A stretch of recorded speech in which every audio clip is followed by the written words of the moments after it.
On those efforts to reunite the families, we're told, that are continuing this weekend. That for the parents and children who are separated at the border.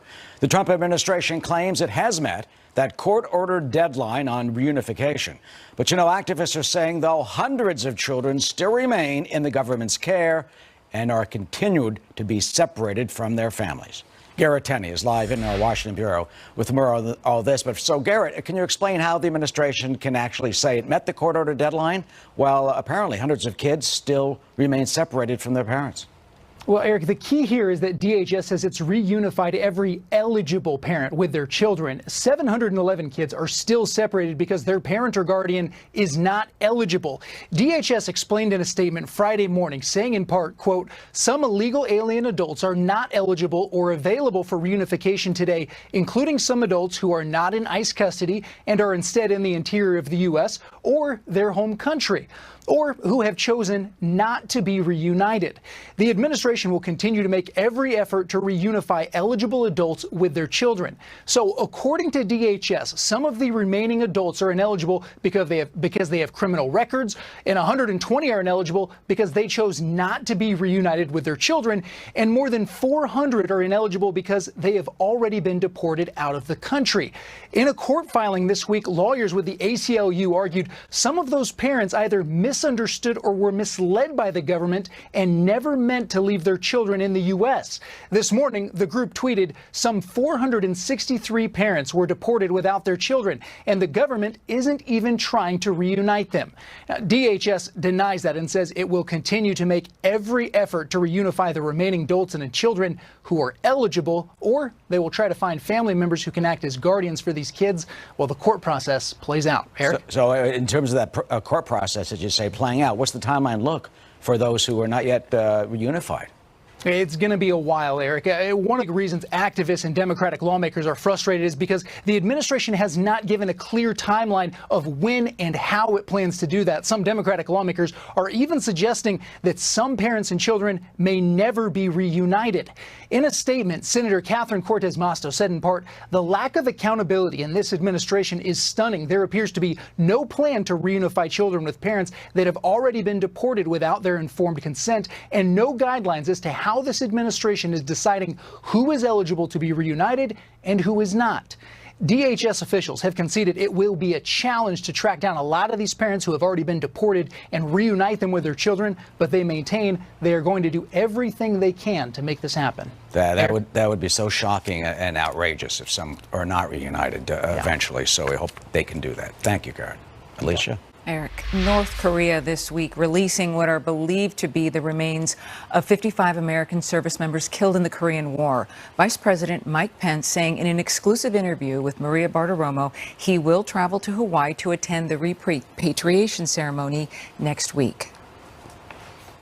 And the fact that this president sitting down with Kim Jong-un to negotiate the complete denuclearization of the Korean Peninsula also had our fallen heroes on his heart should tell you everything you need to know about President Donald Trump. And my wife and I are deeply moved and deeply honored to be able to be there when we bring our boys home. Brian Yanis is live in our New York City newsroom with more. Brian? Hi, Alicia. Well, look, Secretary of Defense James Mattis said yesterday that the return of 55 cases filled with the possible remains of U.S. soldiers is obviously a gesture of carrying forward what President Trump and North Korea's leader Kim Jong-un agreed to during their one-on-one summit on June 12th. He also said that while we have no indication that there is anything amiss here, the U.S. government is sending these 55 cases to a laboratory in Hawaii where they will be tested to make sure they are in fact human and are in fact the remains of U.S. service members. Yesterday, a C-17 picked up the cases in North Korea before landing at the Osan Air Base in South Korea, where the cases were received with military honors. More than 36,000 Americans died in the Korean War from 1950 to 1953. Of those, 7,699 are still considered missing in action, and of those, 5,300 are believed to be somewhere on North Korean soil. Yesterday marked the 65th anniversary of the end of the Korean War, and this was an especially poignant day for veterans. The importance of this dramatic return today is the sense that we who served in the military, either World War II and the Korean War, will never leave one of our people behind. The Trump administration says this gesture from North Korea is a sign that the president's summit with North Korean leader Kim Jong-un was a success. What we're seeing is the fact that former presidents have tried to bring these remains back, and they have failed. And it is because of President Trump's leadership in terms of being able to take a very difficult, complicated situation, as is in the case of North Korea, work with them in order to ensure that we bring back the remains of these men and women. Now, when asked if he could foresee sending U.S. military personnel into North Korea for the first time in years to conduct search missions for remains, Defense Secretary Jim Mattis said it's under consideration. Absolutely. Alicia. Thanks, Brian. Eric.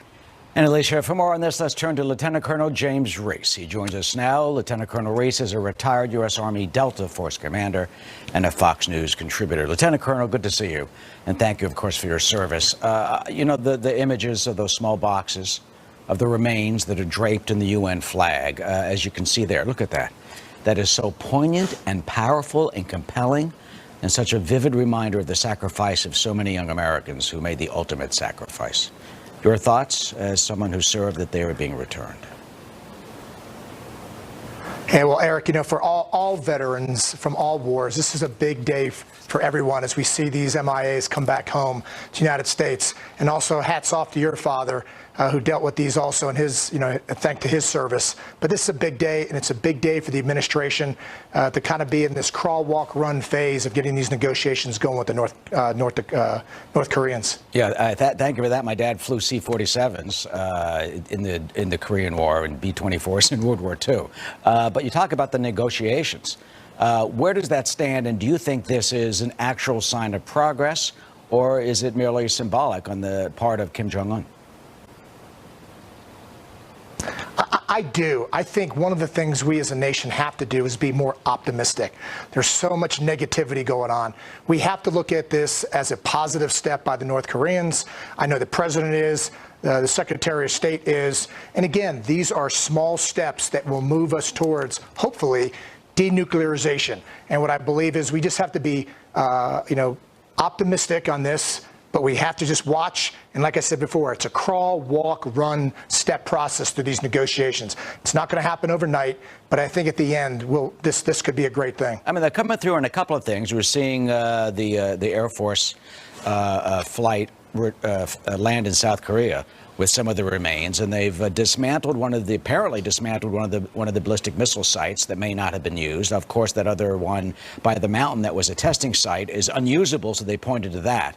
But what else would you like to see besides the returning of these remains? Such, declaring all the sites, they haven't done that. Coming clean completely, maybe full accounting to the International Atomic Energy Agency. What else do they need to do now to show that they are indeed potentially moving toward the ultimate goal of denuclearization, which many don't believe they will ever do?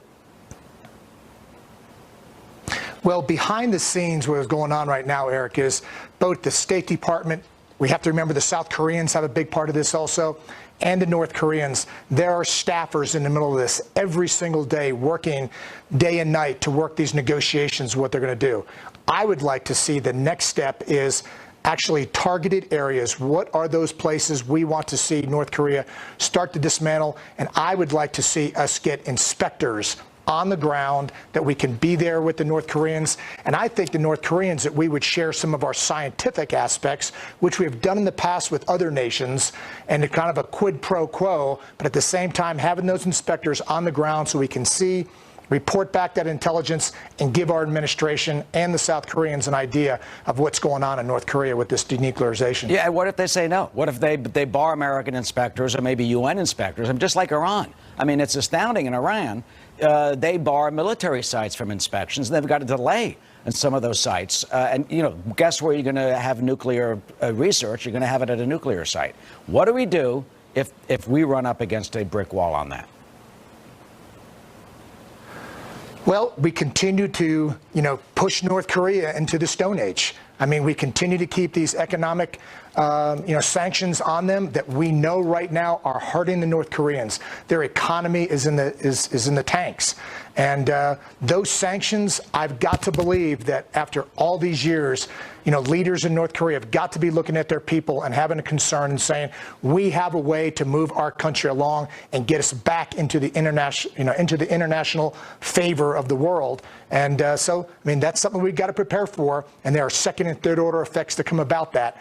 But we've got to hope that the North Koreans will move this process along. But like I said, it's a process, and it's not going to happen overnight. But finally, Colonel, you can't have a war. I mean, you're going to have millions potentially killed. You can't have a war, obviously, because the DMZ is so close. So quickly, 10 seconds. Yeah, I don't think we will never go back to war, but what will become is it'll become a dark spot again. The South Koreans and North Koreans will continue to go tit for tat, and it will be a shame.